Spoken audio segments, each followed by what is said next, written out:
Hello and welcome to Grinding Meaning. This is going to be a little bit different. I'm going to be analyzing a debate from 10 years ago. And let me make sure. Oh, that's awesome. Make sure that I've got some audio here before I get too far. Maybe I do, maybe I don't. Come on, YouTube. Okay. OBS is... Okay. There, hey, that's me. Okay, cool. We are good to go. I came across this at a time when I was very much into the atheist-theist debate. And, obviously evolution was often part of that. There were great debates like Christopher Hitchens and William Lane Craig, where Hitchens went into a Christian college and took the audience away from the Christian apologist, which that's incredible. This is not good. This was the one that I walked away from it feeling not good about it. Where I first started to realize there was trouble in Atheist-Skeptistan. I should be clear, evolution is a fact, and anyone representing the idea that the Earth is thousands of years old and all the creatures on it are as they've always been, at least as long as the Earth has been here, you have already lost. You are not, even in 2012, you're not convincing anybody who doesn't already believe it. Evolve is what nature does, and especially biological evolution. So this is not an analysis of like who won the debate. I'm going to be looking at motives and tactics, because with the current debate bro culture, I think it's helpful to go back and look at the nascent form before, it got really polished and, we got them on YouTube and Twitch. I can go ahead and get started. I'm sure everything else that I might have to say. Oh, this was on a actual radio station that was also on a cable station. So I had to cut out some of the intro music and, some of the public service stuff. Just get right to it. Since Ray is the stranger in a strange land here, I'd give him the first shot at that. Ray, who are you? What are you about? Well, my name is Ray Comfort. I'm originally from New Zealand. You might notice a very slight accent. I was born down under, came to the U.S. in 1989. Been living in Southern California for about a year. Sorry, for 23 years, should I say. I'm a Christian, commonly known as the Banana Man by many atheists. Richard Dawkins affectionately calls me an idiot. And that's about enough. You heard what I was talking about before I got disconnected. I co-host a television program called The Way of the Master with actor Kirk Cameron that goes to 123 countries. It's on 52 networks. I'm an author. I write books, and I publish gospel tracts, and I talk with atheists, and I enjoy it. Yeah, you might remember him from the infamous, I should have gotten a clip of it, video where an argument he'd used for God designing things for humans was how well the banana fit into your hand, and it came with its own wrapper. And you can see on the thumbnail that I have up right now, it was mocked heavily. And he kind of backed off on that, act like it was a joke. But one thing about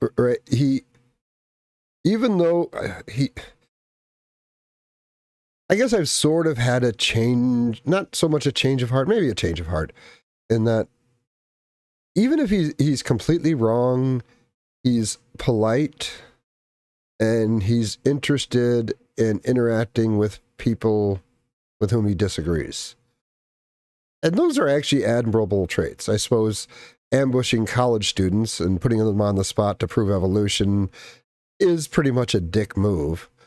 But he's not out there convincing anybody who doesn't already believe it. He's playing to a market of people who already believe and are kind of insecure about their belief. And his package was to kind of reassure them. But, I can keep going. Good. Aron. To pronounce. They're gonna mispronounce his name like constantly. But, when you decide to make up a name that seems designed to induce mispronunciations, you kind of ask for it. Pronounce it correctly. What's your story? I'm the Texas State Director of American Atheists, and as such, I'm not just an atheist activist, I'm an anti-theist. That means I'm opposed to religion. And the reason that I am is that religion has historically almost always been an obstacle against any progressive advance, be it in medical science, education, civil rights, birth control, disease control, environmental issues, or humane justice. I rally to preserve the separation of church and state, plainly established by the Founding Fathers, because whenever religion has had rule over law, the result has been an almost automatic violation of human rights. Fair enough. I have a question for each of you, and then I'm going to open it up for you to debate each other. And my question basically revolves around morality for each of you. Now, Ray, I hear Christians often say there cannot be morality without a God. While I could go on with many examples like the one I'm about to give, for the sake of time, I think I can sum it up quickly. I saw a video where The host, I clipped out the early part where he kind of makes it clear, which is admirable, that he's essentially in agreement with Aron on these issues. But he makes a valiant effort to try to be fair, regardless of of what he believes coming into this, and I think he did a good job.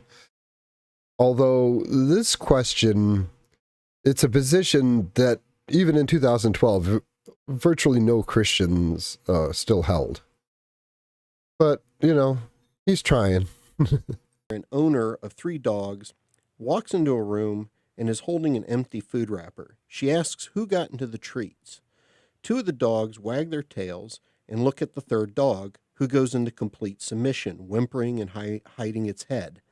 Clearly, 2 of the dogs had done nothing wrong, knew it, and furthermore, they knew who did. The 3rd dog knew that it was guilty, and it expressed it. Now, This is actually not a thing that happens in reality. Dogs only live in the moment. They don't understand.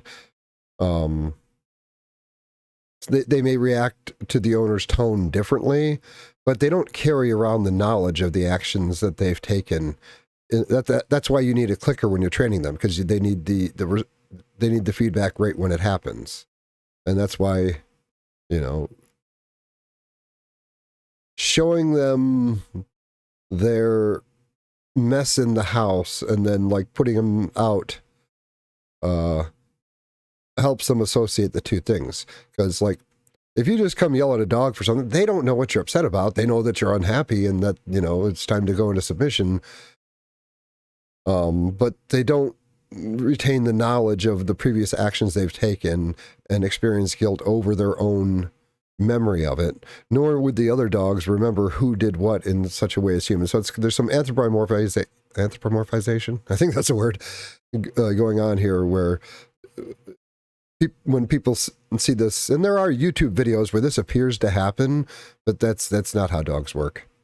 So he's not trying to be deceptive or anything. A lot of people think this. I'll let it keep going.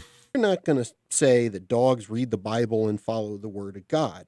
How do you explain an animal like a dog who has a sense of morality, loyalty, love, etc., in the absence of divine knowledge? How do you reconcile that animals are born with some sense of morality, yet humans have to get that same sense of morality from a Bible? Well, to be fair, primates have a high, many primates have this. You might call it an idea of fairness. Like if you give some, if there are some, we'll say chimpanzees, and one of them gets something, and the other one, like, there's an experiment where one of them gets, I don't know, some lettuce, and the other one, like, gets some grapes, and the freaking one that got the lettuce is just like, this, and just like heaves it at the freaking tester. Like, this is bullshit. So I kind of maybe was a little too harsh with the dog thing, but I'll keep it going. Oh, firstly, I just got to say I love dogs. I've got a dog myself, and I think they're really great. Particularly my friend, I missed your name, but I'm anti-religion also. I abhor religion. I think religion has been responsible for horrible atrocities down through the ages, the Catholic Inquisition, the Catholic Crusades against the Muslims. If you look down history, it's just soaked in blood and hypocrisy and pedophilia and televangelists. And I'm not anti-theist, I'm anti-religion, and I totally agree with you. And also, of course, there could be morality without God. I don't know who's been telling you there isn't no morality without God. Yeah, there's a lot of very moral atheists, and I commend them for morality, and I don't know what they're talking about when you say there can be no morality without God. That was very conciliatory. And who knows if this was always his position. I get the sense that he learns from his feedback and will adopt positions that are more amenable to the people he's trying to have interactions with. I'll let it go.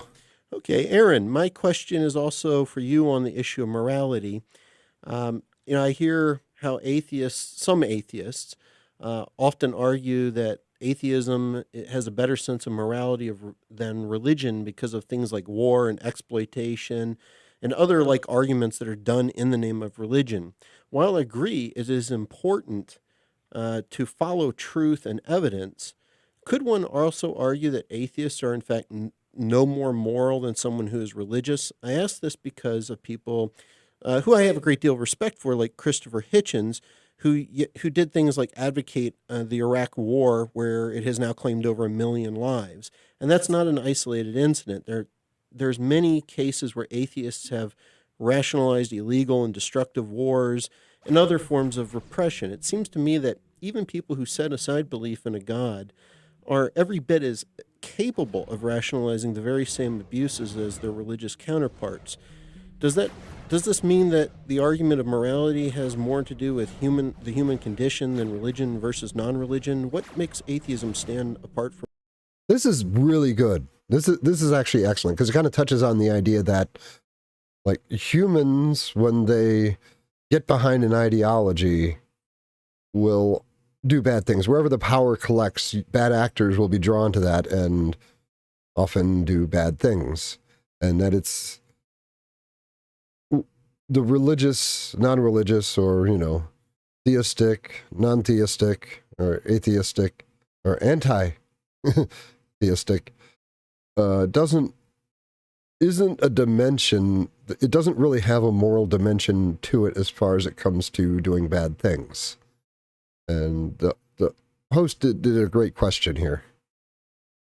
From religion in this specific area, if you think it does.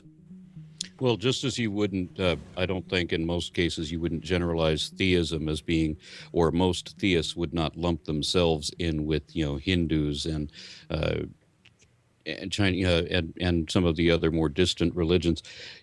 Now, keep in mind, just earlier he lumped religion in together and saying whenever religion gets involved with the state, it ends up with, let's say, bad results. So he did already lump them in together. And if you change religion to, ideology, yeah, I mean, the Gulag happened, Mao happened, like this. Neither theists nor atheists, have a solo claim to bad actors in positions of power. We have many different factions of atheism too. I mean, because atheism is a herd of cats. There's several different types that would fit into that classification. I represent a group of empirical rationalists who have a very deep social conscience. We are progressive, and while I could point out many different subsets, a lot of people get bored at this. I just want to say that there's very little that atheists all hold in common other than the fact that we don't share a belief in God. And a sad lot of atheists aren't skeptics either. I know of atheists that believe in homeopathy and a whole bunch of pseudoscientific woo and things of that sort. So I don't just advocate a lack of, well, what I do is I advocate a lack of belief on faith, and I support reason and rationality, empiricism, skepticism. Excellent. There's a little trick here where faith is, it's kind of got a hidden definition where faith is only something that's associated with religiosity and not with ideologies that are non-theistic. Thank you. Gentlemen, I'm going to go ahead and move us into the part of the show where you guys get to ask each other questions and basically state your positions. And because I let Ray go first, this time I'm going to let Aron take the first jab here. Aron, what would you like to talk about? What would you like to, in the 3 or 4 minutes, kind of bring up? What's your first question? And we're focusing on morality, are we? No, that was my personal question. If you feel there's something that you're dying to ask Ray, or you want to bring up about Ray, or if you feel that you need to just get out there, go for it. Well, I'm completely good with the whole morality thing because it's a central issue in my life as well. I mean, I focus a lot on the science because I want people to understand the way things are. And believe me, Ray and I will have a lot to talk about there. And I want to thank you for creating this general topic. I mean, God versus atheism. I note that you didn't say theism versus atheism. You did God versus atheism. So technically, I guess I win by default. Okay, so Ray, I'll start with one real ambiguous question. I mean, George Harrison, the guitarist for the Beatles, was a Bhakti Hindu. At one time, all the Beatles explored Krishna consciousness as they traveled with His Divine Grace, A.C. Bhaktivedanta Swami Prabhupada, and the Maharishi Mahesh Yogi. Over time, Lennon, McCartney, and Ringo each individually abandoned He's reading. He prepared this. You can tell his tone kind of shifts when he's reading. their faith and became atheists. But Harrison continued to maintain a personal relationship with his sweet Lord for the rest of his life. Could I just stop you there for a moment? What's that? I've just written a book called The Beatles, God and the Bible that comes out in November, published by WorldNet Daily. None of the Beatles were atheists. They originally were atheists when they were young, in about 1964, but all of them acknowledged the existence of God. I can guarantee you that none of the Beatles were atheists. And in the last few years, you're telling me that Paul McCartney and in the last few years of his life, John Lennon didn't both advocate atheism?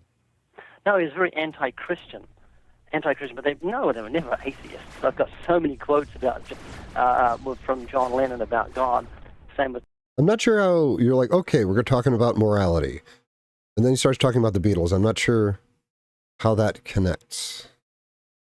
I'm quite certain Aron knew that this book was coming out, and he had prepared a statement to try to attack things in the book. And now, to be honest, there's probably some bullshit in the book. Almost certainly. Well, I'll let it keep going. George Harrison with us. He was still chanting Hare Krishna the moment he died. But Ringo Starr just turned 70, and he's talking about the fact that he's had a born-again experience. I don't believe that for a moment because I don't see fruit in his life. And same with Paul McCartney. He prayed when his wife was ill with cancer openly. So, no, none of them were atheists, but they did profess atheism about 1964, but they backslid from atheism. Backslid from atheism. Thank you for putting it that way. So Harrison famously said that if there's a God, I want to see him. It's pointless to believe something without proof, and Krishna consciousness and meditation are methods where you can actually obtain God perception. You can actually see God and hear him, play with him. It might sound crazy, but he is actually there, actually with you. Now, at one time, as you know, John Lennon believed much the same thing before he broke from religion and wrote the atheist anthem, Imagine. Now, 2 questions based on that. Hang on a minute. Could I just stop you there, too? Yeah, I got to say, hang on a minute, too. Imagine has a very different meaning than it seems everyone attributes to it. is, I would say it's a nihilist anthem, but that's not dark enough. It is almost like a supervillain's anthem in that there are certain, whenever you get humans together in groups, societies or whatever, there are elements that will just emerge because it's what humans do. So if you start describing a future where these elements that will always emerge within groups of humans, you're describing a world without people. Well, I got the lyrics up, so I'll go through it. Imagine there's no heaven. It's easy if you try. No hell below us. Above us, only sky. Imagine all the people living for today. Imagine there's no countries. It isn't hard to do. Nothing to kill or die for, and no religion, too. Imagine all the people living life in peace. You may say I'm a dreamer, but I'm not the only one. I hope someday you'll join us, and the world will be as one. Imagine no possessions. I wonder if you can. No need for greed or hunger. A brotherhood of man. Imagine all the people sharing all the world. You may say I'm a dreamer, but I'm not the only one. I hope someday you'll join us, and the world will live as one. No religion. It's my opinion that religiosity is a feature of human culture that doesn't go away ever. It may change forms, like if you're in a largely secular culture, the religious behaviors are still there, but they present in non-supernatural contexts.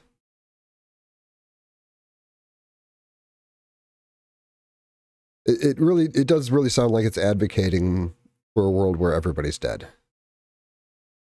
So I'm not sure why Ray decided to take on this one, and why Aron thinks it's like, because Ray already talked about religion. He didn't say organized religion, but that's the implication. Like when there's a hierarchy in the management of a religion, that goes badly. But when there's a hierarchy in an ideology, a tight ideology that's very similar to a religion, I don't think absent supernatural or overtly supernatural beliefs doesn't prevent it from being a religion. I think there's almost like a word game there, in that it's still a religion in all the ways that matter, but we're going to say, well, the ones that have supernatural belief aspects to it are different from the ones that don't, in a fundamental way, that they need to be in separate categories, when it's a distinction without a fundamental difference. I've just published, we just got a documentary coming out called Genius, and it's on John Lennon, and it's all around the subject of his song, Imagine. Aron, if I said to you, imagine there's no New York, it's easy if you try, I'm not saying New York doesn't exist. I'm saying it does exist, but imagine that it doesn't. And that's what John Lennon's saying. And I do not know where the sound is coming in from the background. I did not hear that on the recording before, so I am sorry. imagine there's no heaven, it's easy if you try. So it's not an atheist anthem, it's just that people don't really think about the words that he wrote. It definitely is an atheist anthem because it talks about how much better things would be if we didn't have religion. I hate wars and religion and all the stuff that comes with it. So and what is there to hate about religion? I mean, religion? Oh, it's horrible. Yeah, there's nothing to love about religion. I hate it. So we've got something there in common. So absolutely. Okay, so and I just what makes religion wrong then? I'm not saying it's wrong. It sounds horrible. Okay. Aron, I just got to say something about American Atheists. I was a platform speaker at American Atheists in Florida in 2001, and you guys treated me so kindly, and I just want to acknowledge that. Ron Barrier was so nice to me, and when I arrived, you had a hotel room for me and even a fruit basket. And so I really appreciate. I get the sense that Ray has started to feel like this is turning into an inquisition, and he wants to try to show some good faith and try to, like a normal person, when someone is being, this, I guess you could say friendly, it's very hard to maneuver into a position where you're being aggressive. It doesn't work. The fact that you allowed me to be a platform speaker at your national convention in 2001. So if you've got contacts there, would you please pass on my sincere thanks for their kindness to me? Mm-hmm. So on the question that I was leading up to, sure, where Harrison maintained his Hinduism, and as I said, I just want to start with something very ambiguous, where Harrison maintained his Hinduism, where the others fell away from that. Would you think that Harrison ever denied whether Lenin was a true Hindu on the excuse that Lenin never really knew the Lord the way that Harrison did? No, I wouldn't. I couldn't address that subject. I haven't got a clue. All right, how about this one? Considering the extent of Harrison's personal relationship with his God and comparing that to yours, have you ever actually seen Jesus and or heard his voice audibly speaking to you the way that Krishna spoke to George? No, if I did, I'd check myself and to see a psychiatrist. I don't hear voices, and anyone that does should really see a psychiatrist and get some help. Well, that's very good to hear. And I had some other questions, too. I mean, on your interviews with... And this is very much... See, remember, this was on morality, and he's like, well, time for some character assassination. With all these people, when you give these your perceptions on what evolution is, it's very disturbing to me that knowing that you've been doing this for so many years and that you've talked to so many people for so long about this subject, surely somebody has explained to you at some point that evolution pertains to populations rather than individuals. Yes.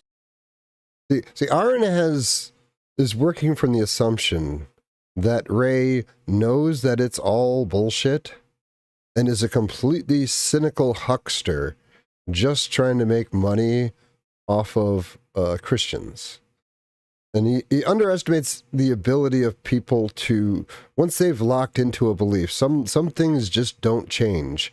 And they will work very hard, but not in an intentional way, to try to keep all the pieces fitting together. And it doesn't mean that they're being deliberately dishonest. They're just kind of fooling themselves and taking others along for the ride. But to Aron, he is a malicious, bad actor, and this is an opportunity to take him down. At least that's what it appears to me. So, for example, yeah, you wouldn't have a fish alone, and it wouldn't be male, running out, catching a couple breaths, and trying to grow lungs. You understand that we're talking about populations and population mechanics. One thing Ray Comfort was fond of is, and one thing Aron Ra is right about, is Ray has a way of seemingly deliberately misunderstanding things that are told to him and turning them into, what is it, the argumentum absurdum, like taking what somebody else said and then saying, well, that means you must believe X, and he'll like make up some really silly thing to try to make whoever he's disagreeing with seem ridiculous. So Aron's gathered these things, and even though Ray is presenting them as, well, if this must be the case if what you're saying is true, which is not entirely honest. Ray isn't saying that he believes those things. He's saying this is what would have to be true if what you're saying is true, which isn't actually true in and of itself. But it's not the same thing as Ray saying, I believe these things. And there's going to be a list of these. Could you explain it to me? Let me just tell you, I'm a skeptic when it comes to evolution. I don't believe in it. So if you could explain to me what you mean about populations, and why is it that we have 1.4 million different kinds of animals, each with male and female, and each reproducing after its own kind? Why did evolution do that? We don't. On 2 points, you're wrong there. Yeah, the kinds thing is, whether it's conscious or not, it's a little rhetorical trick. The kind is not a classification, but it is kind of a colloquial way of, and you're going to see a lot of this, like, kind of deep or obscure scientific terminology versus kind of, layman nomenclature. Okay, straighten me A out. great many life forms, most of them, in fact, do not reproduce sexually. And of those that do, many switch back and forth. We even have vertebrates that switch back and forth between parthenogenic reproduction and sexual reproduction. Because what you've got... That means asexual and sexual. I mean, some things can, self-fertilize, where they're just making clones themselves, and some things... those typically don't do very well. A lot of them will have the ability to do it sexually. Otherwise, the environment changes and suddenly they're out of the life game. I'll let you go. At the cellular level is conjugation, which is a form of horizontal gene transfer. One thing Aron is really fond of is making what he's saying as difficult to understand to a layman as possible. Like, the mark of a good science communicator is that you can take the complex things and then say them in a way that everyone can understand. And he seems to go in the opposite direction, like making it as obtuse as possible, I guess, to show that he's just on this other level. And by the way, Aron has no degrees in any of the things that he's talking about, or I don't think he has any at all. You can be quite certain that he would be referencing these if he had them. Hey, you're going to have to keep it simple for us folks. Keep the words simple so we can understand what you're talking about. Okay. So when we're talking about what you were bringing up about, like, the first dog, for example, earlier on, you were talking to these people in this interview, and you're talking about fish and how we all came from the sea. And would that include dogs? You would understand that, right? Everything comes from the sea, Right. all life. So fish have eyes, right? Uh-huh. So when you said that the first dog was blind for millions of years, where did that come from? Excuse me? If dogs were descended from fish and fish have eyes, then why would dogs go around for millions of years blind and suddenly have eyes? Well, I'd like And you to fish- explain that fish to me, are because I don't populations. understand it. I believe God Well, made I did dogs a to video. There's another thing where, Ray Comfort, you might, if you're being uncharitable, tactically misunderstand something to create an absurd scenario that the person he's criticizing is ridiculous, because there's a thing where if you take what someone's saying and then you follow it to its logical conclusion, if that conclusion is irrational, you've kind of defeated that person. But if you kind of deliberately or unconsciously deliberately misunderstand what they're saying and then create a ridiculous scenario, this is how he ended up with the crocoduck in the famous debate where Ray Comfort and Kirk Cameron debated the Rational Response Squad. And I should have gotten this up, but somebody photoshopped a picture with a crocodile head on a duck. And it's if evolution is true, why don't we see these? It's just kind of pathetic. Choose after their own kind. Well, He made them that's as the dogs. problem, is everything is a kind within a kind within a kind. Yeah. And one kind will beget several other kinds, which can no longer interbreed with their ancestors or cousins, and that's pretty much the way that it works. I saw in a couple of interviews with you where you have been given an example of evolution and you've dismissed it, saying, well, that's not evolution, and you can do that all you want as long as you don't say what evolution is. And that's a very disturbing thing for me, because we have to have it defined. We have to know what evolution is. So have you been ever given a definition of what evolution is? Yeah, there's what I call street evolution. That is, I speak to hundreds of people on the streets, and I say, tell me, do you believe man was a direct ancestor of primates? And they say, oh, yeah, I believe that. So you believe you're a primate once? Absolutely, still believe I'm a primate. Why do you believe that? I don't know. They've got no, they can't explain it. So I said, well, just explain it to me. What evidence convinced you evolution is true? And all they say is fossils, and they've got faith and dating processes. No, I don't think they're telling you faith they in. have faith. Yeah, that was a kind of a sleaze move there. It's like nobody who was asked that question would say faith. And he does have this habit of like just, jumping people on the street or going to a college campus on like a Sunday morning or a Monday morning, while they're on their way to class and like asking them, first year students, like third year biology questions. So that was, that's kind of a sleazy thing Ray does, to be fair. I'm certainly not telling you that I have faith, because faith is the most dishonest position it is possible to have. Yeah, anti-theists are really triggered by faith. And to be honest, I kind of had a problem with the word because it gets equivocated so often. But when you're dealing with, how you say, lay people terminology or common nomenclature, a lot of words will mean different things in different contexts.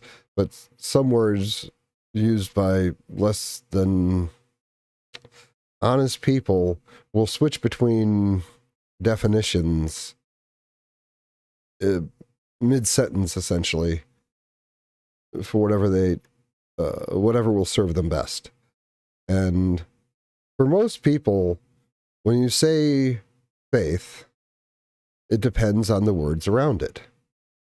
If you say faith in God, that's one context. If you say, I have faith in the process, you're like, well, that means more like trust. But Aron has developed his own dictionary of terms and then uses it to beat people with. And so I reject it outright. Aron, Now, as are you far as married? why I'm Are you married, Aron? the reason. Aron? I would say, Aron, in fairness, Ray's going to have to ask a question now, and it's his question that he wants to ask. Now, the moderator is picking up on the fact that this is turning into an inquisition, and he's trying to keep things civil. Can you hear me? Yes. Are you married? Yes. Do you have faith in your wife? No. You don't have faith in your wife? No, I'm not going to You don't switch trust her? contexts, because you've got two different contexts here, and you're trying to switch both of them. This is a typical task. And he's not saying faith that she exists. He's saying, you have a trust in the other person, that you trust them to have your back, that they'll be straight with you, that, that they're not going to, take advantage of you in some way. When you're talking Not about a typical tactic. I'm saying if you got you've faith in your wife. Look up in any definition, any dictionary, you're going to have two different contexts. One of them is a secure confidence in a person, place, or thing, which is based on... Okay. The secure confidence, you probably had to do some dictionary shopping to get that one. Do you Probabilities have and that evidence sort and of faith in your understanding of wife? Do you have that sort In of that faith in your wife? context, which is different from the religious context, I would say yes. However, when I use the word faith, I'm only using it in the alternate context that you will also find in the dictionary, where you have a firm conviction that is assumed without reason and defended against all reason. It is a belief that is independent of evidence. And no, my belief in my wife... That is a really highly specialized definition. Now, you can lose your faith in things, but if it's immune to evidence, that's another definition. Life is not dependent of evidence. Okay, can I just stop you there? That's the sort of faith I have in God. I haven't got faith He exists. I know God exists. I'm not stupid, but I have a trust. That was kind of a cheap shot. I don't know that God exists. Hang on a And here's why. minute. You can't tell me what I know. Yeah, I do. I can. Because not... This is going to be another one of those and this is kind of the PSA Sitch's law, that most arguments are about definitions. And someone coming into a debate with essentially his own dictionary that he presents as an authority is kind of a way of stacking the deck in your favor. Knowledge cannot. Yes, I can, because knowledge is demonstrable. It's measurable in its accuracy. If you For most people, it indicates a level of certainty, like 3 levels. Like, I think, I believe, I know. And if you think something, you're like, yeah, it's probably true. You believe it, you're like, well, I'm pretty sure that it's true. I believe it enough to live my life as if it is true. And I know would be, considerably more certain. But people, all of these positions can be moved out of. don't know it, if you can't show. But now, Ray's alternate definition is, if you can't demonstrate this as a fact, it's not knowledge.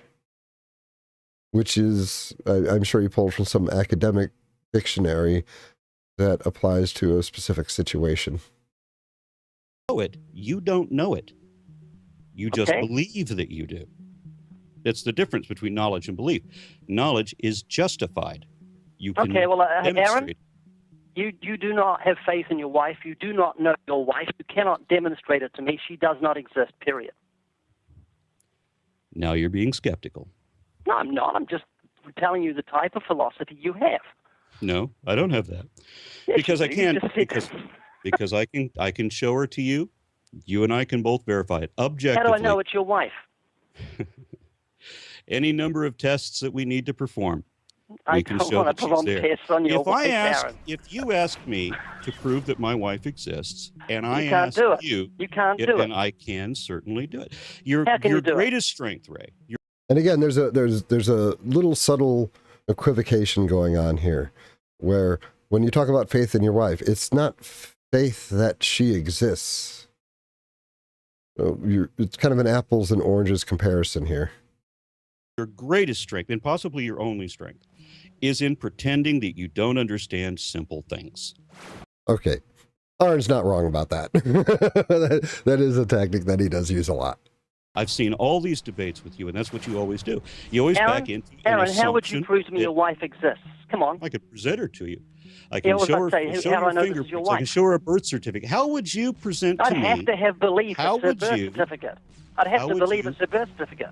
How do I know? You've got to have come back to faith. Again, no, we never, ever have to go to faith.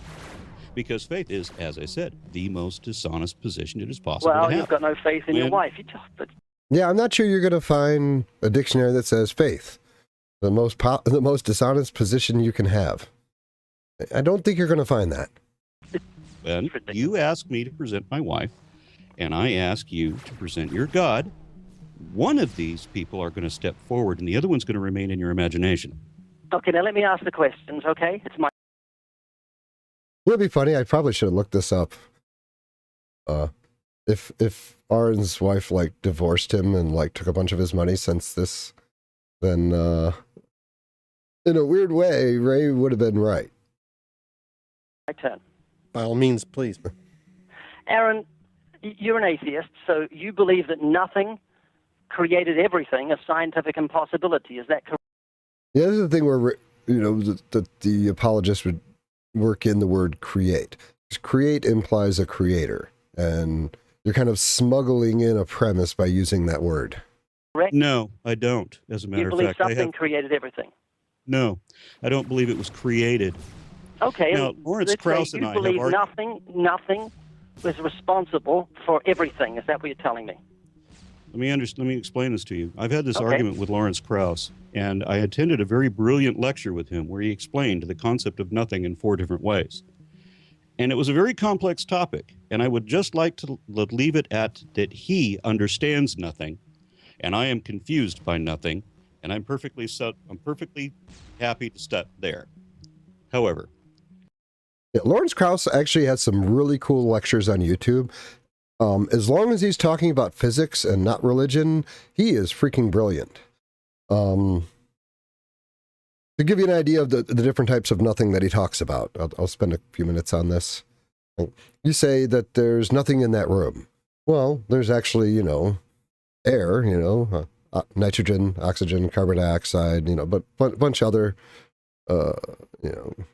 particles of different types. There are, if the room's lit, there's photons bouncing around there. Even if the room is unlit, if it's at room temperature, there's still infrared photons bouncing around in there.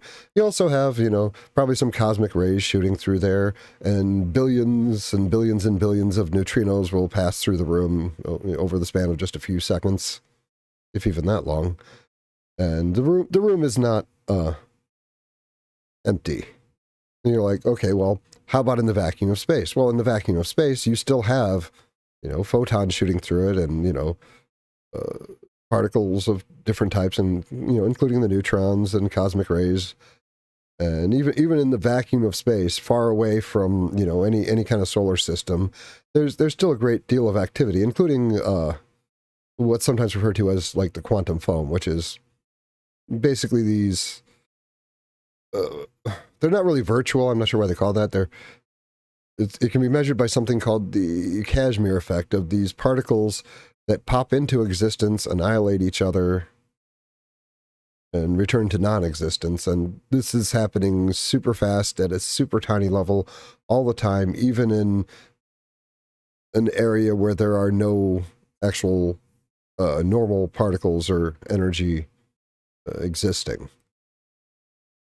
They are dependent on, I believe, mass being nearby, and this is where you get Hawking radiation, which Hawking had to come up with after he basically got his first black hole theory dunked on in the academic community because it violated information theory, which says you can't destroy information. Information must be preserved, and if something gets sucked into a black hole, that information isn't preserved. But the idea was, essentially at the event horizon of a black hole, when these vertical or virtual particles are doing their pop into existence and annihilate each other,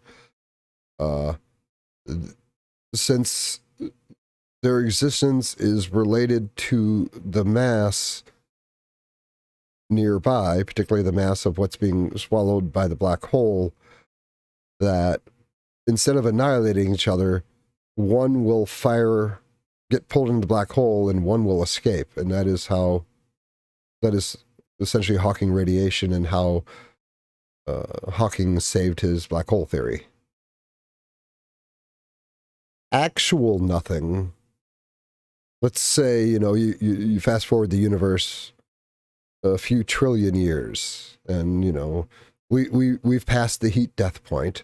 There are no stars.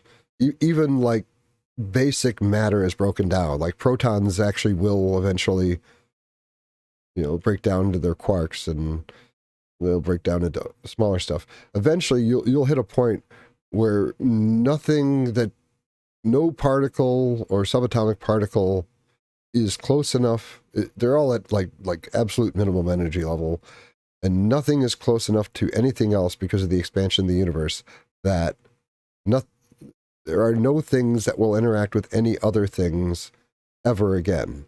And when you actually hit a point of actual nothing, Lawrence Krauss says that that nothing is inherently unstable.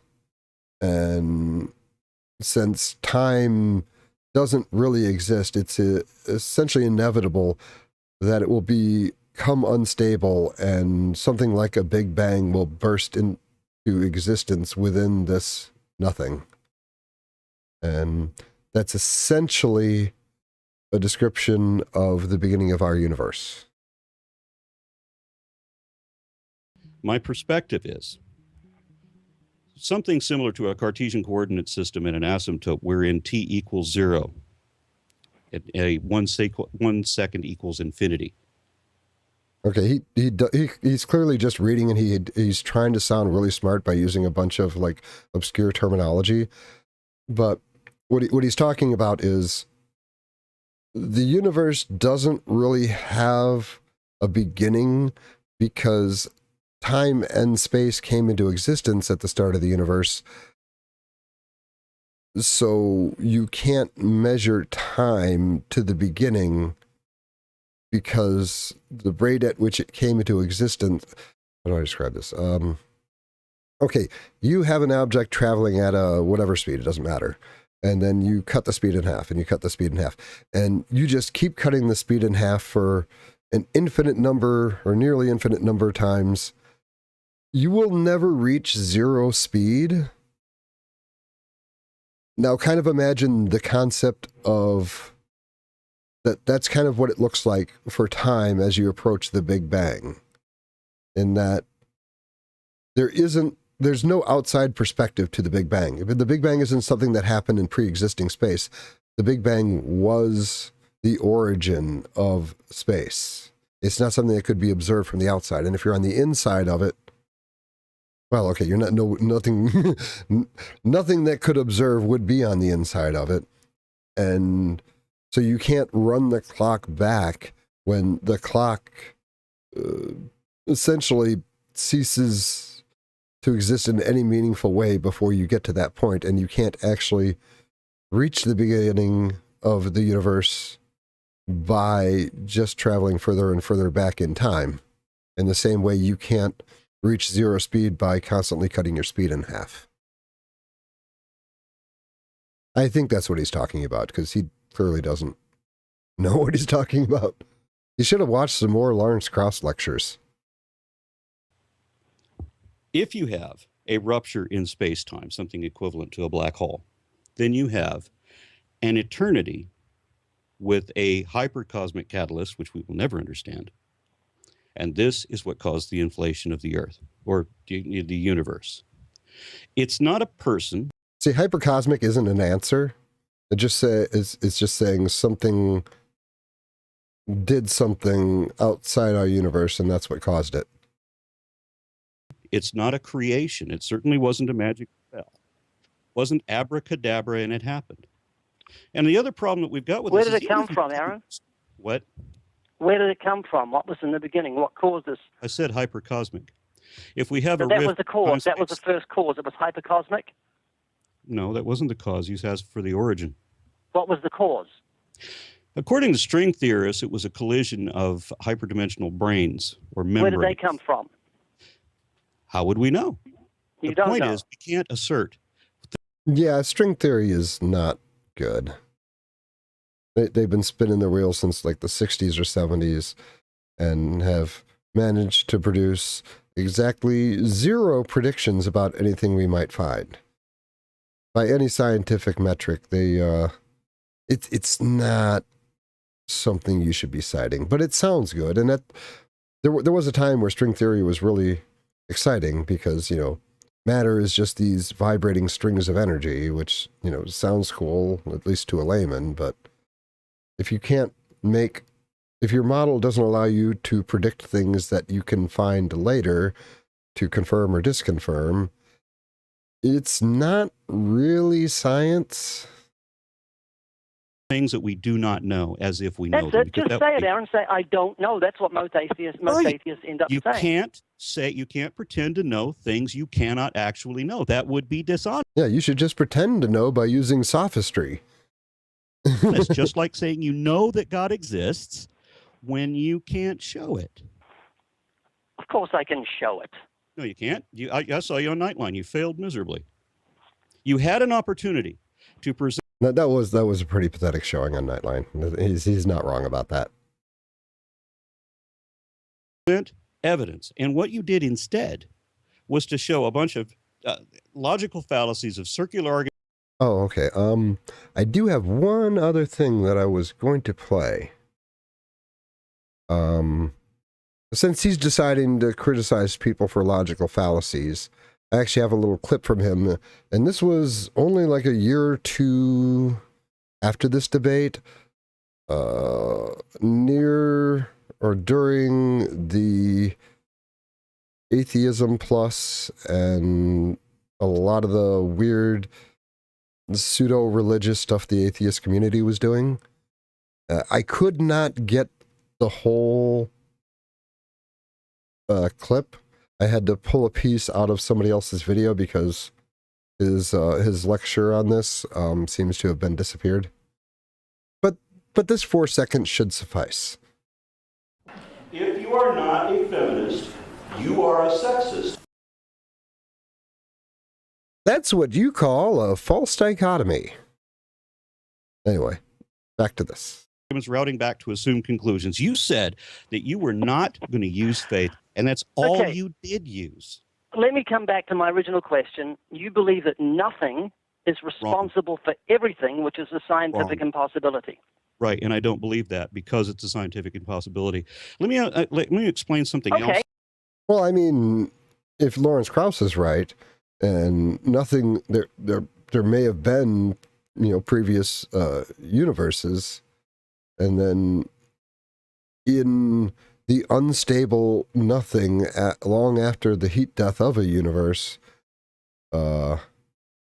new universes could spring, but they're not within the old universe. They are their own universe, and whatever's inside of it is in that universe. Yeah, a universe can, and I think that's Lawrence Krauss's title, is A Universe from Nothing. You should actually check that out on YouTube. Okay, just hang on a minute. I've got to get to the bottom of this before you change the subject.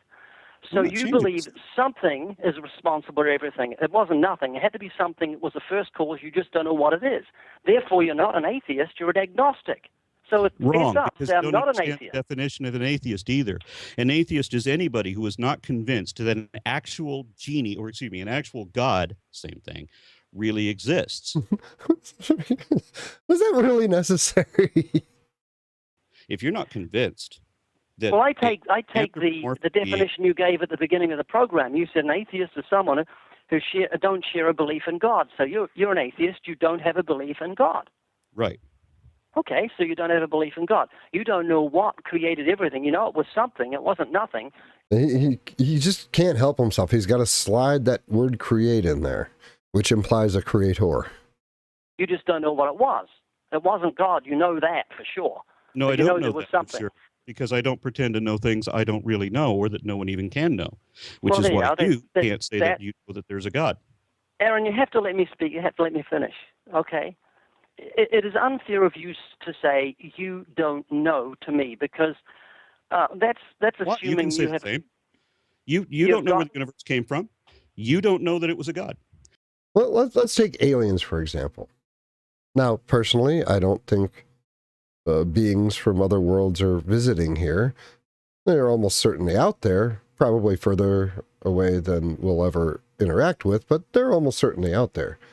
But if you did get, not your standard abduction, but like, you actually, were, let's say, beamed up to a ship and, you had a conversation with some people and you got to look down on the earth and, they're just like, hey, we're just passing through, we're checking this out, and, we have a little talk with you, and, it's cordial, you have brunch or whatever, and then they send you back to Earth. You could, would you be unable to say, well, I know aliens exist and that they're visiting the Earth? Well, no, according to Aron, no, you don't know, because you can't show it. I don't think that's the way normal people use the word know. You have no reason to believe that it is a God.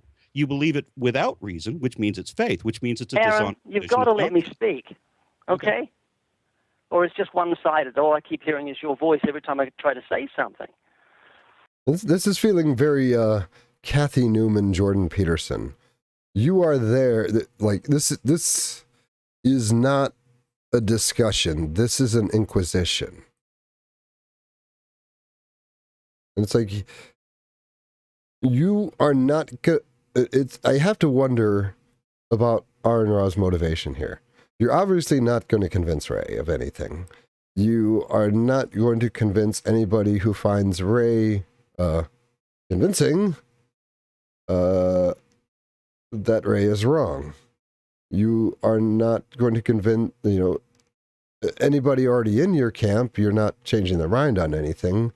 And you're not trying to feel out and find common ground, or trying to see, feel out the other person's position. Because like there's a rule in debate, like never interrupt your opponent when they're making a mistake. And Ray has started to say some pretty freaking stupid things. Let him go. But it's not about that. It's this need to destroy him. You cannot say nobody knows. That's what's called an absolute statement. To say Yes, I can. nobody knows, that Yes, means I can. you have absolute knowledge of the 6 billion people on the face. It's like he's like, no. It's like you can't just sit there and let the person say their thing, even if it's bullshit. He's just too triggered. It was funny. He was on Aron was on the Bible Reloaded, where they were doing chick tracks, which is actually pretty funny, where they're just kind of mocking these ridiculous, like 50s level Christian apologetics comic books that are just so over the top. And there were these little things that you'd hand out, these crappy little comic books to try to like get kids. They're ridiculous, and they were a lot of fun to make fun of. And what they do is they have guests on. They even had Sargon of Akkad on there, and who apparently can't do any voices. And when Aron was on there, he would like refuse to read certain lines because he was apparently too religiously offended to read them. Like we're making fun of it. It's okay to read the lines. It's like, I'm not saying that. Like, not a good sign. Of this earth to know that Nope. nobody knows. All you can do is say, I, Aron, don't know. I have no idea that made everything or brought everything into being. Right. It was something, it just wasn't And God. you don't know that.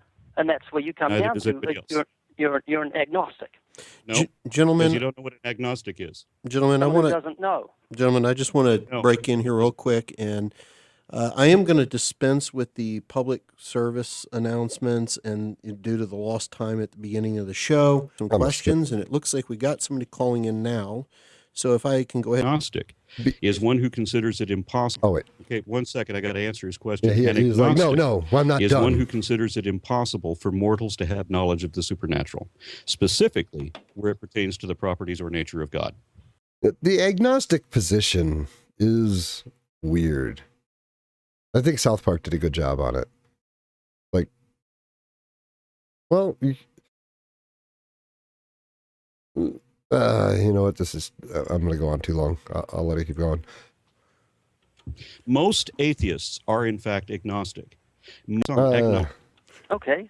You said that if I don't know how the universe came to be, then I'm not an atheist, then I'm agnostic, which is not Yeah. correct. Whether I know how the universe came to be or not does not call me agnostic in either case. Gentlemen, I want to go ahead and take the call. Caller, can you hear me? Yes. Do you have a question for the guest tonight? Well, I had a comment Please.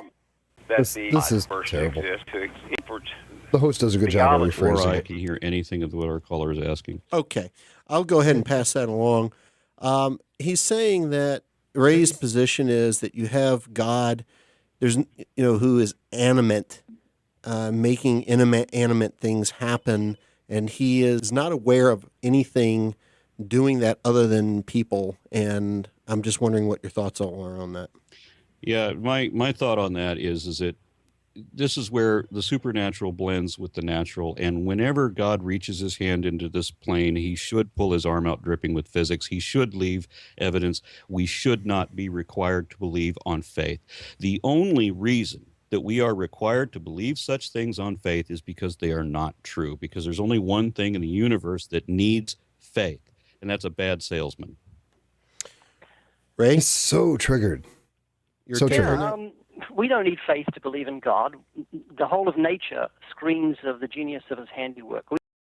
You know, if Ray had a slightly different definition of God, if he was describing the patterns that occur in nature, like the structure of nature itself, that, there seem to be these patterns or nuances in how systems organize themselves. you could almost get behind what he's saying, but he's literally talking about a being, a conscious being, a conscious super being. And it's not good. We can't make a grain of sand from nothing. So how No, excuse me. disingenuous. No, Hey, that's Aron, not I've got correct. to speak. This isn't fair. If every time I speak you butt in and drown out what I'm saying, what I say makes no sense. Okay. So, we don't need faith to believe in God because the whole of creation, the whole of nature is ordered. It isn't a semblance of order, it has order. From the atom through to the universe, we see the genius of God's creative hand. Chaos. 47 happened by accident. A 747 has seats, it has air conditioning, it has television sets not in it, this it one. has lighting in it, it has wings, and all these things show us there's a plane. It's just a repackaged blind watchmaker argument, which is the reason God created nature, or created the world. Well, if you were walking along the beach and you found a pocket watch and you picked it up, you would know that this just wasn't randomly formed by the waves crashing on the beach, that a conscious being would have had to have made it. And it's a terrible argument. Maker, and the whole of creation, the whole of nature shows us there's a God. When it comes to eternal salvation, that is finding everlasting life, that's when you exercise an implicit trust, a confidence in God. Not a faith that he believes. I believed in God before I was a Christian. When I became a Christian, I trusted in the Savior and found everlasting life. And any There's another thing I wanted to touch on, and it's sort of this idea of pragmatic truth. That, which you could sort of shorten to say the truth that matters. And there's a premise that there are things that, even though they're not literally true, if you live your life as if they are true, it will have a beneficial effect on your life and the people around you. Sounds a little crazy. Let me give you an example. All guns are loaded. If you are a person that has guns and you live your life as if all guns are loaded, if your base assumption is that every gun you interact with is loaded, it will produce better results than someone who doesn't have that belief that, and you know that there are, in the abstract, there are guns that aren't loaded. It is possible to have a gun with no ammunition in it. But living your life with that non-literal pragmatic truth will have benefits. one who repents of their sins and trusts in him also will come to know God, and the argument finishes. Okay, well, actually, what you've got there is an assumed conclusion. You've got a logical fallacy wherein you... Oh, he referenced logical fallacy. I got to do it again. If you are not a feminist, you are a sexist. I couldn't resist. are doing a reaffirmation of your own assumption, and the initial assumption, is baseless. If you look deeply at the entirety of the universe, you will see that there is no room for any anthropomorphic genie using magic words to poof everything out of nothing. It just doesn't exist. What you do see, in fact, are the fact that we are measurably, demonstrably, accurately defined as primates. And I can go much So further you than think that. you're an ape? Yes. And I can You prove believe it. that? I can prove it. How can you prove you're an ape? He's going to define it into existence, which on the ape thing, I think he's actually right. But, well, he also says you're a monkey by definition. You're an ape by definition, and you're a monkey by definition. And the problem is, I don't think apes and monkeys are the same thing. So it seems to be evidence of definition cherry picking from different sources, because the same source wouldn't be claiming that monkeys and apes are the same thing. Look it up. Look what up? Hominoidea. Look up the definition. In what? Well, Wikipedia will do. Seriously. I don't have faith in Wikipedia, I'm sorry. And we're going to call Ray the prophet here, because at the time, Wikipedia was a much better source before political activists went in and just started editing everything with even the slightest political dimension. Wikipedia was once a really good source. And for stuff that's outside of far, far, far removed from politics, it still is a pretty good source. You know, it doesn't matter what you have faith in. You have to understand what it is. That's why you Yeah, have well, to have I don't definitions. believe you're an ape. You're made in the image of God with a knowledge of right and wrong. You're Why is moral God an ape? creation. Why is God an ape? Why is God an ape?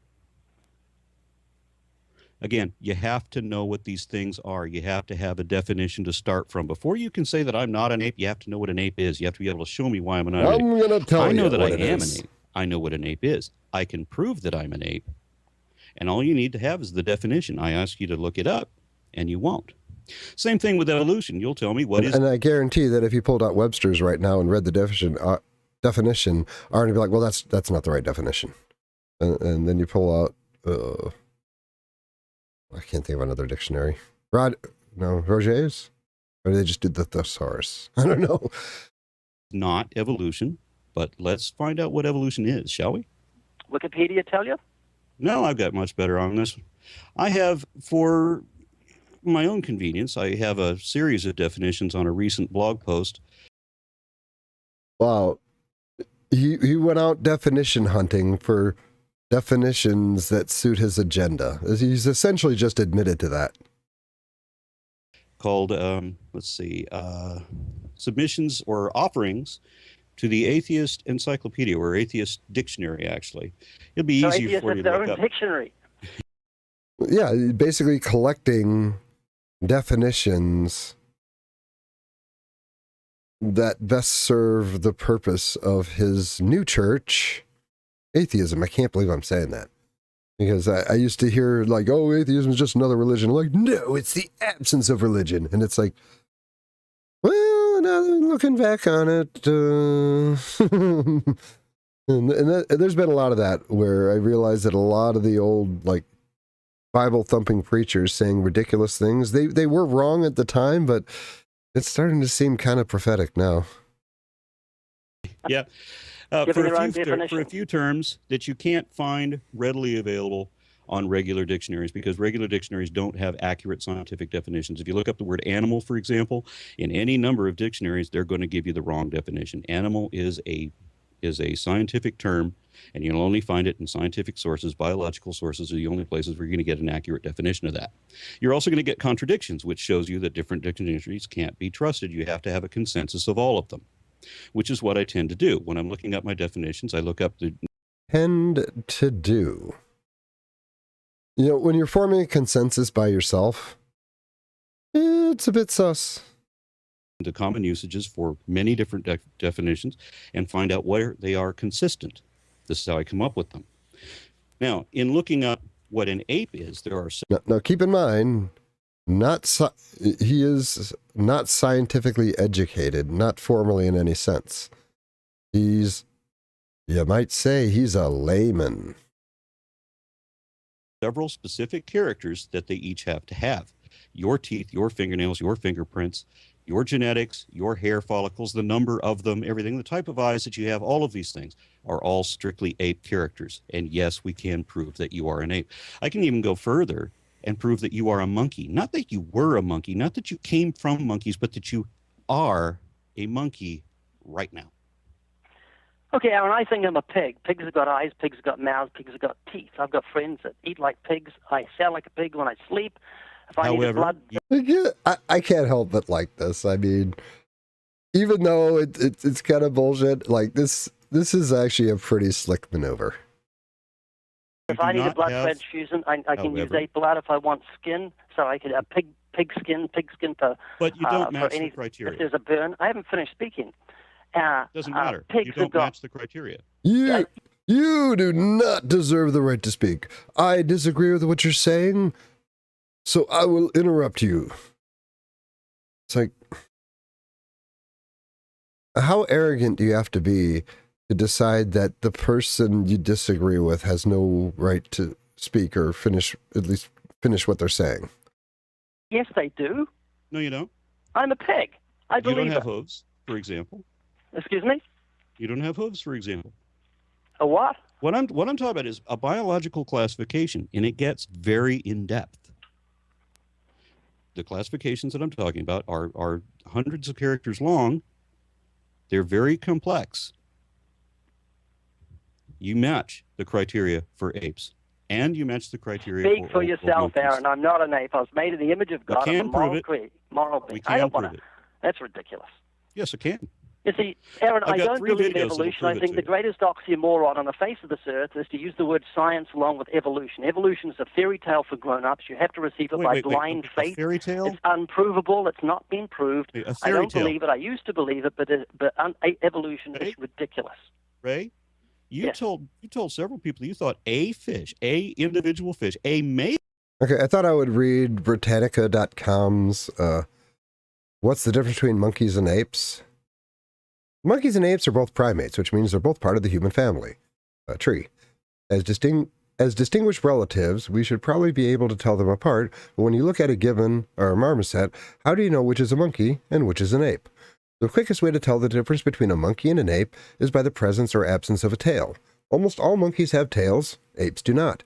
Their bodies are different in other ways too. Monkeys are generally smaller and narrow-chested, while apes are larger and have broad chests and shoulder joints that allow them to swing through trees. While some monkeys have this ability, most of them are built for running across branches rather than swinging. There's a little bit more, but I'm sure Britannica.com is not a good source. Male fish, which is also wrong because it would be a female if there's only one of them. Because the female is the staple of the species is just one more thing that religion got wrong about everything. I just want to understand, there's a definition for a fairy tale, too, and it's a parable about extraordinary persons or incidents, which includes magical elements and fanciful characters like dragons, witches, giants, magic spells, and animals, donkeys, and snakes, who and talk apes and and act everything like coming human beings. from nothing. So, excuse me, that does not fit evolution at all, but it fits Genesis like a T. Aaron, if anything, it fits a fairy tale. It's this magic wand of nothing creating everything, Magic wand. and You then mean in everyone, Leviticus, where you dip the all this wand, creation blood, of flowers, birds, the sun, the moon, the stars, the seasons, the marvels of the human eye, the incredible fact that there's so many, everything's got male and female, all happened without No, any not planning, everything. without an intelligent mind. It's just this fairy godmother of evolution made it all. It really is ridiculous, and I don't believe it. Not everything is male and female. We went over this. We have several parthenogenic species, even among the vertebrates. We have here in... He's mostly just, no mammals. And he's talking about certain lizards and, smaller things that can reproduce asexually. Texas, for example, or I think it's New Mexico, we have a species of lesbian lizards. All clones of each other, and they have to go through a lesbian... I can't help but say he just wanted to say lesbian to Ray. And to be fair, I kind of would like to find an excuse to say lesbian to Ray just to see his reaction. Courtship in order to reproduce parthenogenically, but without sex. Well, there's a simulated sex act, but it's not actual sex because they're doing the multicellular conjugation internally. Aaron, I'd just like to say something, if I may. Evolution, it really isn't the issue as far as I'm concerned. It's a non-issue, and very rarely do I talk about it. Don't you think after a decade of arguing against evolution that it would be helpful if you understood what it is? It's I know been 40 everybody. Years. 40 years I've been talking about evolution, not a decade. And you've never gotten it right. Every definition... Not in your definition. Okay, Aron's not wrong here. Like, if he had wanted to understand what it was, at least in kind of a general generic sense, he could have. But that was ground that Ray didn't want to concede. Or was unable to is probably more accurate. Because you do the Wikipedia definition of the atheist dictionary. Well, you just said, remember about the first dog, right? All these things you said, what was it, hamburger for millions of years? You said an individual dog suddenly had eyes. And this is what you tell me that you used to believe. And if that is the case, then it's not a surprising thing that you're equally transitioned from that to believing in a genie that uses magic words like abracadabra, which is Aramaic for I speak things into creation. It's not surprising that you would believe that if you don't understand what evolution is after all this time. Now, to just help you out with this, unless otherwise specified, the scientific context always refers to an explanation of biodiversity via population mechanics. Put another way, it is descent with inherent genetic modification. Do you understand that? No, I don't, Aron. Okay. It's really critical. You really can't understand evolution if you don't understand taxonomy or phylogenetics, which are also a difficult concept. No, I'm pretty sure you can get your head around how evolution works without taxonomy or phylogenetics. I really don't think those are prerequisites. And again, a reminder, no scientific education for either of these guys. It's where you talk about different created kinds, no such thing. When you talk about giving birth after their own kind, again, no such thing. That's right. All these When you dogs talk have about- kittens. All the dogs have kittens all over the place, and the cows have lambs. You're right. But you Listen, have right. you're living and in I'm a very. I didn't say you're anything living like in that. I didn't say it's anything really like that, cool. did I, Ray? You just Now- said there's nothing that reproduces after its own kind. No, I didn't. What did you say? Let's see if I can paraphrase this again. One kind, as you would put it, which really doesn't exist because it doesn't have a definition. When you provide a definition, then we can say that it exists. That's actually fair. One group of life forms, a clade, for example, will produce many different subsets, all slightly different, but still belonging to the same group. When you say group, what are you talking about? You accept that you're a mammal? You mean you're saying dogs reproduce dogs? Is that what you're saying? Yeah, and it always will be. And there's even no matter how much variations they within the change. species. But the dogs and the cats also came from a common ancestor, and they remain carnivores, and they always will be, even if they don't eat meat anymore. Hang on a minute. But Could you just tell me how you know that? Step. All the dogs and the cats came from a common ancestor? What ancestor? Yeah, I'd made a video about it especially for you. You should probably go check it out. Dogs and cats came from a common ancestor. Could you explain that? Yeah, genetically. And I did a video specifically. That's for not an that purpose. answer. No, can you explain it now? What animal you're talking about the dogs and cats came from? An ancestral carnivore, basal to both. which Basal was just means it rather came from them. ferret-like. But you want me to keep it simple. It was arboreal, and it still had hands. Now, how many people are going to know what arboreal means? I don't think I did before I watched this or listened to this. It was arboreal. And had hands. What do you mean by arboreal? Lived in trees. And So it had this thing that was the dog and the cat ancestor lived in trees. What was Yes. it called? the name escapes me for the one that is common between both the cats and the dogs. And how do you know this, Aron? Because, as I said, you do classification. When, for example, you're looking for the missing link between humans and other extant apes, what traits would you look for? If you want to show, or if you're looking to see if there is or is not a common ancestor for humans and the other extant apes in the fossil record, what traits would you have to identify in order to show that it was a transitional species between us? How do you know this, Aron? This thing that lived in the trees is the ancestor of dogs and cats. I'm Could you explain helping it you to to me? understand that. I'm helping you to No, you're understand that. not. Yes, I am. So what traits would you have to look for? Ancestral to us and chimpanzees and gorillas, for example. I'll leave the orangutans out because they're more distant, but just between those three, what traits would you be looking for? Something that shows human traits and, gorilla, chimpanzee. Okay, I got an image of this animal.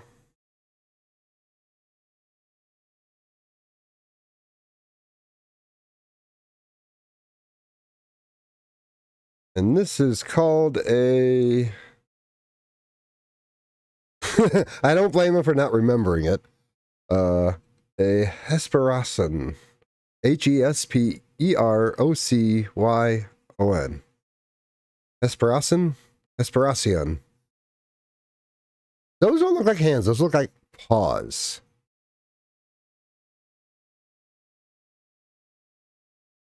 Interesting. Oh. Traits and so on, right? Right? Not right. Of course Okay, not what would you right. be looking for then? What do you mean, of course not, right? So you're saying that you would be looking for a common ancestor between the gorillas and the chimpanzees and humans. You would not be looking for something that shared traits from those groups? I wouldn't be looking for anything when I know that God created me in his image as a moral Okay, creation. so if you can cover your eyes and plug your ears and not listen to the definitions and not answer the questions, but that shows me the dishonesty of faith. Well, you know what it shows me? It shows me I can't get in the word edgewise because you keep talking about cats and dogs that came from this thing that lived in the trees. Well, do you I want would like to say something. I want to take on a different topic. Okay, this is the topic I'd like to get back to that I tried to get onto about 10 minutes ago. The topic is this, or the subject is this. Evolution, to me, is not an You're issue. cutting out on me. Yeah, I'm sorry. You were cutting out on me, and I missed a lot of what you're saying, and that's one of the reasons I didn't answer you. I do apologize for that. You and I are going to die.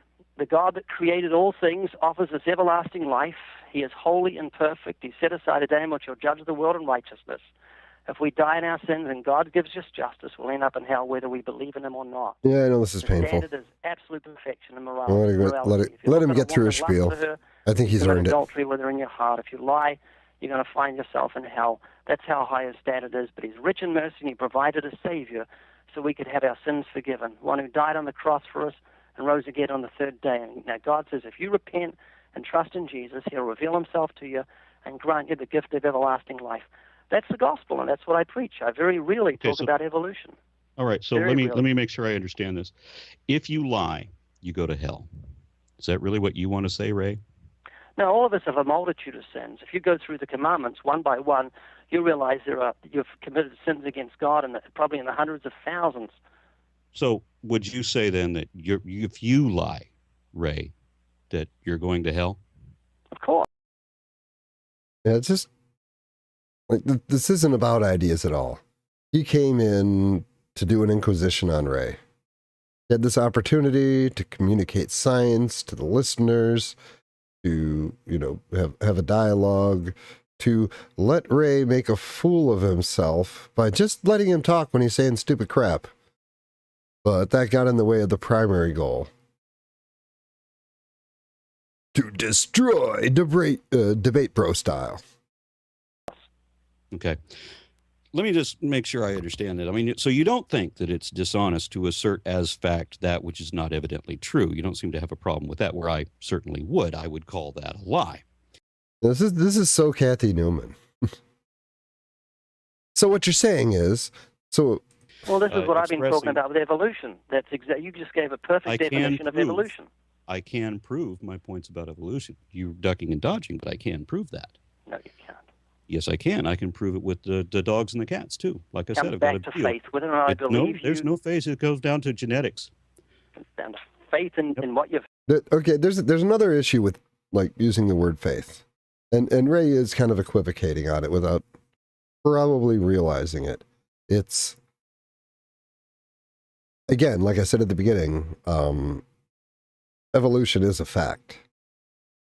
What's also a fact is that you have to take other people's word for it because it's not something you can observe on your own. And you have to have secure trust, not use the word faith, in the institutions giving you the information. And as long as you trust those that are providing you with the information, you'll call it knowledge. But people without that same trust will not. Genetic orthologs. Anyway, Cameron, you were talking about morality, which is where we're supposed to be. So, I mean... Yeah, that was where they were going to go, and that never happened. Of Charles Darwin's definitive work, you gave, I think it was 1844, you said that Darwin had conceived handed the book that he was going to propose for his theory of natural selection. He handed that to his wife. And that several years after that, 7 or 8 years, whatever it was, that his daughter died, and he had this crisis of faith, as it were. Now, that's the correct chronology. And yet, several months later, you get on Pat Robertson's show, and you tell Pat Robertson that Darwin's daughter died, and as a result of that, he created this, as you put it, fairy tale for grown-ups, getting the chronology wrong, and you know better. Now, you know that's not what really happened. Yes, I do. But that's what you said. Of faith, and it caused him to turn against God. But he said that he made up the theory What of you cut out evolution there now? after. I missed. Sorry, you cut out. Say that again. You said that he made up the theory of evolution after his daughter died as a result of that, as a matter of fact. But you know that's not what really happened. I didn't say he made up the theory of evolution. You didn't make it Created up. a fairy tale for grown-ups, same thing. That's right. And the Even catalyst though was his even lack of though- faith in God. Every But definition I'm not of fairy pausing a tale lot. It's just I'm trying to get through this. This is long. There's only a few minutes left, though. would apply to the biblical legends, but not to any aspect of biological evolution. So So let's get back to the morality. So you're saying that I told a lie on the Pat Robertson show. Several. You also said that Darwin was a very bitter man. Let me see what else. Well, wasn't he? No. Didn't you read the end of his life, how bitter he got and depressed? His lifelong devotion to his wife. He wasn't like a great man. He wasn't a monster. He was just a person. And I'm sure if you like looked at his life and judged it by today's standards, he'd be a real piece of crap. But by our standards today, everybody was then. Everybody was, pretty freaking bigoted. And the thing is, it's not like, I don't know why so much time is spent on Darwin, because he was kind of like not in a big hurry to publish. And then somebody else who was working on something very similar asked him to look at their work. He realized that he might get scooped on this. And that, if I'm remembering right, that's what really motivated him to publish at the time that he did, because, the pressure was more mundane than either of the two of them are presenting here. And to his children and to science in general and to his high moral standards. I mean, these are almost legendary when you study the man. Yeah, not a very bitter man. So that wasn't very justified. And, saying that he never knew the Lord. Well, neither did you. And neither did George Harrison. You can't say that, Aaron. You don't believe that I know the Lord, but you can't say I don't know the Lord. No, the problem is that by definition you can't. And the reason that you can't is because your God is infallible. And yet, everything that you present. If I were going to make a meme picture, it'd be Aron Robb just beating Ray over the head with a book that says My Dictionary. To present to support your argument is completely flawed. We know that Genesis 1 and 2, which contradict each other, are plagiarized elder mythology from Epic of Gilgamesh and Enuma Elish and a couple of others. How do you know that? How do you know that? I've read them. Because you have faith in history books. You have faith in history books, that's all. I don't have faith in history books. Yes, you do. You believe them. If you believe something because of evidence, that's not faith. If you believe something without evidence, which is what you're talking about, that's faith. Okay. So you believe the history books? We know I doubt them.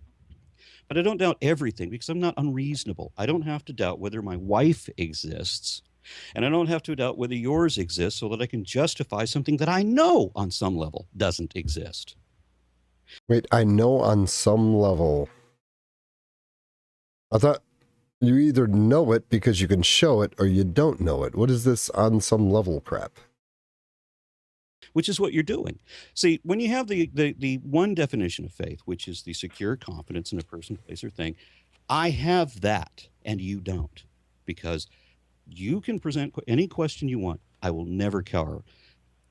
I do not fear truth. And if you were to show that I was wrong on anything, I would thank you for pointing out the error. But that is not your way. You do fear truth, which is why you cower away from the call him a piece of definitions that I shit, try to provide for you. You cower away from the proof that I offer to you. You plug your ears and move away. I don't want to know, and that's the problem. You know on some level that everything you believe is a matter of pretend. It's a matter of... I feel like there's some self-reporting going on here. Like, not necessarily... a lot of times when people like do this just need to destroy another person thing, it's because that they are carrying around some pretty harsh negative self-judgments, and they literally need to find people to attack as the bad in order to balance their own screwed up psyche. Skirting responsibility. That's the problem with it. It means that whatever evil you've done, you can pretend that somebody forgives you. it means that you can do whatever you want to the environment. You don't have to be responsible for that either. Because What are you talking about? Gentlemen, we You are. follow me Excuse me. around? Excuse me, Are Ray. you Ray. some sort of Are you following me around? Ray. some sort of spy that Ray. follows me around to see what I do to the environment? Ray. Real, Oh man, I can't imagine too many people maintaining their composure, getting treated the way Ray got treated. You almost have to give it to him. quick, gentlemen. We got 2 minutes left in the show, and I am going to make a quick announcement, and then I'm going to give Ray the last word here. Just to let that's everybody. all we're going to get. It's an. I wasn't even warmed up yet. Well, that may be.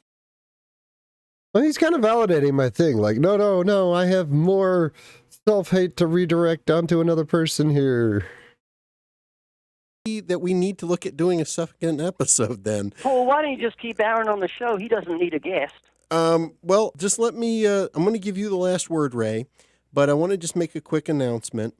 The announcement is that next week we're going to have on Jeff Patterson, Courage to Resist, and the GI Rights Hotline. They'll be speaking about how all is not well in the military, conscientious objectors, the growing suicide rates amongst GIs, more. So I definitely want people to the last word. You know, what are you? We're going to have to wrap it up here in about a minute. I'd like to say I hate. Okay. Yeah, I'd just like to thank Aron for speaking with me. I would like to say I hate wars. I think wars are terrible, and I'm not a pacifist. If someone was going to attack my wife, I'd protect her. I believe in protecting the environment. I ride a bike to work. I'm green, so you got no worries there. And I really appreciate you having me on your program. I wish you and Aron all the best. Since Ray is the stranger. And that is the end. And God, I don't think I could be that classy. I don't know if I could like wish somebody all the best who'd treated me that way. Like, how can you be sleazy and classy at the same time? It's kind of mystifying. Well, that was the debate. I'm sorry if it was painful. I hope I mitigated some of that. Yeah, this is yeah. I think I said this earlier, but this I watched this one because I'd been consuming a lot of debates, and it just did not sit well with me, and I didn't really even understand why. It just bothered me, and after watching many debates, I started to figure out like how you can start to tell who is right by the tactics they employ, by the structure of their arguments. Not necessarily, just not. It's more than just spotting logical fallacies. It's a little bit more subtle than that. So when a guy who was ostensibly on my team is doing a bunch of stuff that I would typically associate with somebody who was full of crap, it was a little weird. And when it turns out later that, he was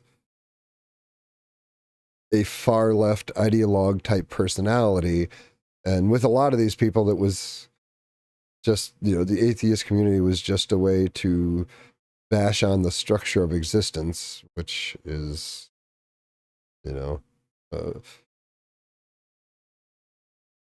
just unhappy with themselves and redirecting it on the world. And this was a good way to find people to express your, self-hate, or redirect your self-hate onto. Well, I am going to wrap it up here. This was a rather long stream. I'm the Expert Layman. This has been a Grinding Meaning Debate Analysis. You all have a great day.